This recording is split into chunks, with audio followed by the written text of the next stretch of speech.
성도님들 시편 89편에서는 하나님의 대표적인 성품에 대해서 설명을 하고 있는데요. 어떤 게 있는지 우리 1절 말씀 한번 읽어보겠습니다. 내가 여호와의 인자하심을 영원히 노래하며 주의 성실하심을 내 입으로 대대에 알게 하리이다. 자, 여기 보면 하나님의 성품을 두 가지로 이야기합니다. 하나는 인자하심, 그리고 하나는 성실하심이라고 합니다.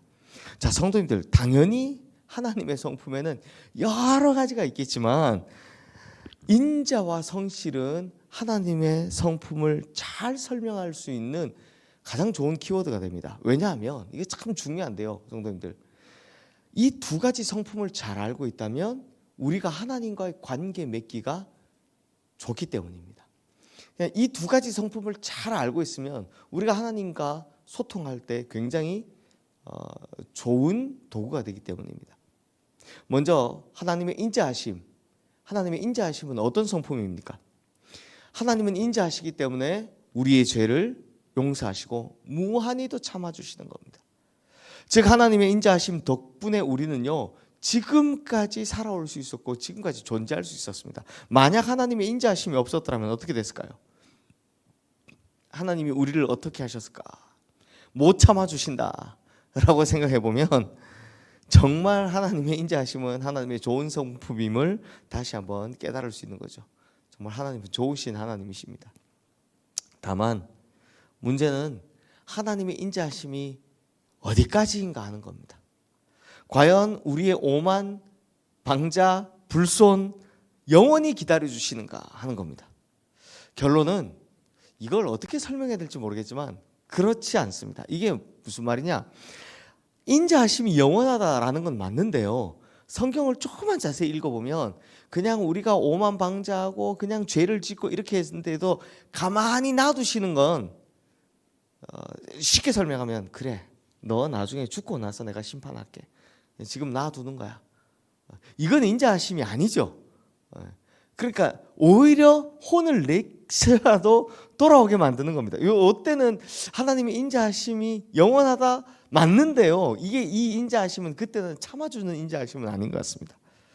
지금까지 우리 봐온 새벽기도 내용만 봐도 그렇지 않습니까? 하나님은 징계를 하시는 분이십니다. 그러니 우리가 하나님의 인자하심을 나쁘게 이용해서 요 방종의 수단으로 어차피 하나님은 용서하실 거니까 내가 요 한 번 잘못해도 괜찮겠지. 어차피 내가 하나님은 뭐 지금 참아주시는 거니까 내가 이 정도는 괜찮겠지. 요렇게 한다면 하나님은 절대 기다려주지 않는다라는 겁니다. 자, 이해가 되셨죠? 분명한 것은 하나님께서는 우리가 모르고 죄를 지을 때는 잘 덮어주십니다. 우리가 믿음이 없을 때 하나님을 모를 때 죄를 지을 때는 그때는 또 한없이 또 기다려주시는 편입니다. 하지만 하나님을 만나고 난 이후에 오히려 하나님의 인자하심을 이용해서 죄로 방종으로 교만으로 치닫는다면 하나님은 그건 절대 가만히 두고 보고 계시지 않는다는 겁니다. 이에 대한 대표적인 예가 나오는데요. 우리 저 밑에 있는 말씀인데 38절부터 40절 말씀 우리 한번 함께 읽어보겠습니다. 그러나 주께서 주의 기름 부음 받은 자에게 노하사 물리치셔서 버리셨으며 주의 종의 언약을 미워하사 그의 관을 땅에 던져 욕되게 하셨으며 그의 모든 울타리를 파괴하시며 그 요새를 무너뜨리셨으므로. 자, 이 말씀에서 설명하는 하나님께서 이렇게 무섭게까지 징계한 사람이 누구냐? 바로 다윗입니다. 오늘 이 시편의 저자는 다윗이 이렇게 징계받음을 가슴 아파하면서 다윗의 징계를 용서해달라고 간구하고 있습니다. 물론 이 다윗은 다윗 한 사람을 이야기하는 건 아닙니다. 그들의 민족을 이야기하는 거죠. 근데 성도님들, 다윗을 예를 들면 다윗은 누구보다 하나님을 깊이 만났던 사람 아닙니까? 실제로 다윗은요 하나님의 성품을 누구보다 잘 알고 있었습니다. 뭐 당시에는 성경이 있긴 있어도 성경 제대로 된 성경을 공부하거나 이런 것도 아닌데 하나님에 대해 너무나 잘 알고 있었습니다. 그런데 교만해지죠. 게을러집니다. 그러고 나서 딱 터진 게 밧세바의 간음 사건입니다. 그 다음 이게 밧세바의 간음 사건이 일어났으면 그 다음 어떻게 됩니까? 빨리 회개해야 되는데 하나님의 인자하심을 이용하기 시작하는 겁니다. 어떻게 해요? 우선 끊어내지를 못하는 겁니다. 그러다 밧세바의 남편이자 자신의 충신이었던 우리야마저도 죽이게 되는 겁니다. 즉 이 모든 정황을 쭉 읽어보면 다윗은 자기가 잘못한 걸 알고 있었다 모르고 있었다. 알고 있으니까 그 남편까지 어떻게 해보려고 막 이렇게 하는 거잖아요. 그러면 돌이켜야 되는데 지금 다윗이 어떻게 하고 있습니까? 죄를 은폐하기 여기만 바빴던 거죠. 거짓으로 일관한 겁니다. 그러자 하나님께서는 다윗을 가만히 두고 보고 계시지 않으셨던 겁니다. 왜요? 하나님의 인자하심을 이용했기 때문입니다. 사랑하는 성도님들, 우리가 하나님의 인자하심을 이해할 때는 하나님의 인자하심이 우리의 이런 방종까지도 덮어주지는 않는다라는 사실 또한 깨달으셔야 됩니다. 하나님의 인자하심이 영원하지만, 그래서 지금까지 우리가 살아올 수 있었지만 단 그걸 이용해 먹으려 한다면 그때는 하나님이 가만히 계시지 않는다는 거 꼭 기억하셔야 하는 겁니다. 자, 다음으로는 하나님의 성실하심입니다. 시인은 하나님의 성실하심을 이렇게 노래합니다. 우리 8절 9절 말씀 함께 읽어보겠습니다. 여호와 만군의 하나님이여, 주와 같이 능력 있는 이가 누구리이까? 여호와 주의 성실하심이 주를 둘렀나이다.